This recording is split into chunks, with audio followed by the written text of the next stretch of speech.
بسم اللہ الرحمن الرحیم۔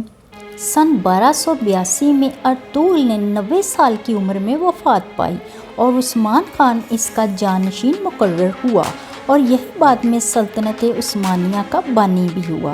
جس وقت سلطان عثمان نے حکومت سنبھالی، نہ صرف دولت سلجوقیہ دم توڑ رہی تھی بلکہ اپنے وقت کی عظیم بازنطینی شہنشاہیت بھی فرقہ وارانہ بد نظمی اور انتشار کا شکار تھی۔ سلطان علاء الدین کے نائب کی حیثیت سے عثمان نے کراجہ حصار کے علاقہ کی بغاوت کو فروغ کر کے قلعہ پر قبضہ کر لیا۔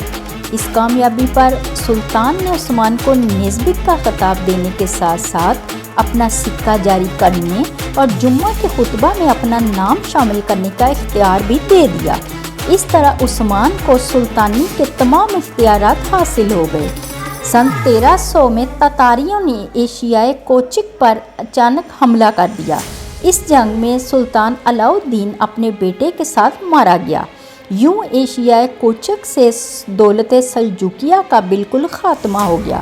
اب عثمان آزاد اور خود مختار تھا۔ اس نے آئندہ 26 برس تک تمام فتوحات ایک عثمانی فرمانروا کی حیثیت سے حاصل کی اور اپنی قلمرو میں کئی ایک بازنطینی شہروں اور قلعوں کو شامل کر لیا۔ ترکوں کی الگ زبان نے ان کو ایک الگ ثقافت دی جو رفتہ رفتہ ان کی شناخت بن گئی۔ 13ویں صدی سے 20ویں صدی تک عثمانی حکمران بغیر کسی مداخلت کے حکومت کرتے رہے اور حکومت کو مضبوط کرنے میں ینیچری کا بہت بڑا ہاتھ تھا۔ سلطان عثمان کے نام سے ہی سلطنت کو سلطنت عثمانیہ کہا گیا۔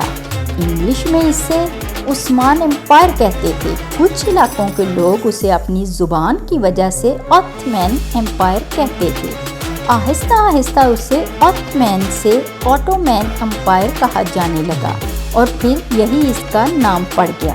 اگر آپ کو میری یہ ویڈیو پسند آئی ہے تو کمنٹس میں ضرور بتائیں۔ اللہ حافظ۔